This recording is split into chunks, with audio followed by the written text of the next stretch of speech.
আসসালামু আলাইকুম। এই যে সৌদি আরব আমার নতুন লোক জানাইছে, কারণ তাদেরকে আমি আনছি। সবাই কিন্তু আমার আত্মীয় স্বজন যারা আছে, যে 4 জন সবাই কিন্তু আত্মীয়, সবাই 22টা যারা আছে সবাই 22টা সৌদি আরবে আইছে। আজকে মাত্র নতুন সবাই আইছে, কারণ আত্মীয় স্বজন আমার দায়ী, কারণ অফিসের মাধ্যমে আয়া অনেক প্রতারিত হয়, কিন্তু আমার বিশ্বাস করে আইছে, কারণ তাদেরকে বললে আনছি, কারণ তারা আমার কাছে আইছে।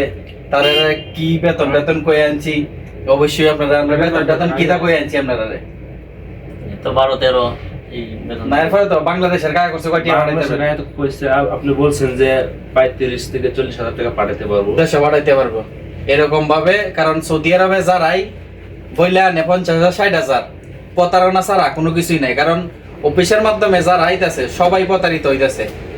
কারণ আমি যা কইছি আমার কথাবার্তা ঠিক আছে।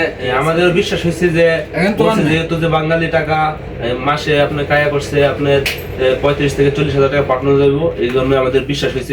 দালালরা বলে যে 50,000 60,000 টাকা প্রতি মাসে কায়া করছে পাঠানো যাবে। আসলে তারা মানুষকে মিথ্যা বলে বিভ্রান্তি করে দেশে বিদেশে আই না, তাদেরকে হয়রানি করে। না, আমার কথাবার্তা যে ভাবি কই আনছি ভাইস্তা ঠিক আছে তো নাকি? কারণ বেতন সর্বোচ্চ যে কোনো জায়গায় তোমরা চাকরি করো 30 35 40,000 টাকা, এটা যে কোনো জায়গায় চাকরি করিয়া অনায়াসে এই টাকাটা ইনকাম করতে পারবা। কিন্তু যে বলবে মনে করো দেখা যায় কি তোমাদেরকে আমার পার্শ্ববর্তী এলাকার লোকেই দেখা যায় কি বহুত লোক আইছে আয়েরে কিন্তু প্রতারিত হয়েছে, এমনকি আমি নিজেও দেশে পাঠাইছি, এরকম ভাবে প্রতারিত হয়েছে। কিন্তু কারণ আমার কথা হইলো যে আইয়ে, কারণ 2টা ইনভেস্ট করে আইছে, খরচ করে আইয়ে, আর আমি যে আনছি তোমরারে আমি কইতেছি মনে করো তোমরা যে টাকা খরচ করে আইছো, কয় টাকা খরচ করছো কও?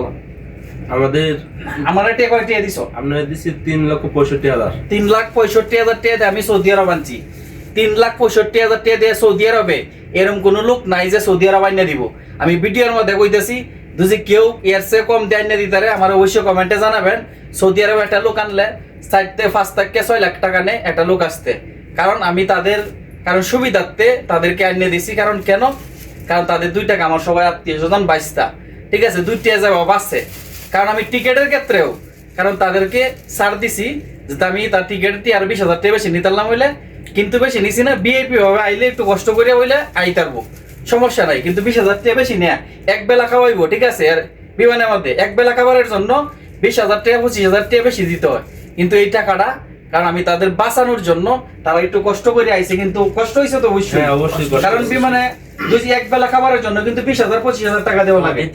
শুধু খালি এক বেলা খাবার একটা বিরিয়ানির প্যাকেট দিব বাস বিমানের মধ্যে। কিন্তু এই টাকাটা আমি সাশ্রয় করিয়া, কারণ 3,65,000 টাকা দেয় সৌদি আরবে।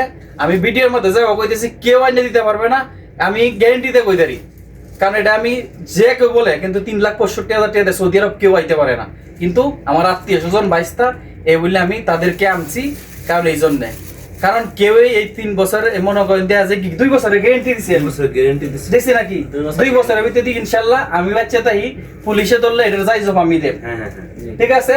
কারণ কেউ গ্যারেন্টি দেয়া এবং আকামারি বা গ্যারেন্টি দেয়া কেউ সৌদি আরবে লোক আনে না। আমার আত্মীয় স্বজন আইছে এই জন্য আমি আনছি।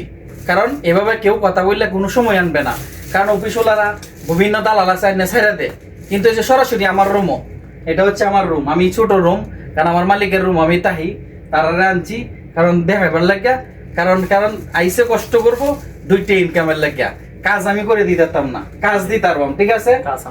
কারণ আমার 10 দিন 15 দিন 1 সপ্তাহ থাক আমি কাজ দিতাম, কাজ তো আর আমি করে দিতাম না। কারণ তোমরা আইসো টিয়া পয়সা খরচ করে কষ্ট করে চিন্তা করবা একটা জিনিসেই 2টা কেউ আয় করতারো, কারণ নিজের বাপ মা কষ্ট করে অনেক কেউ করে পাঠাইছে, ঠিক আছে? তো অবশ্যই সকলে ভালো থাকবেন।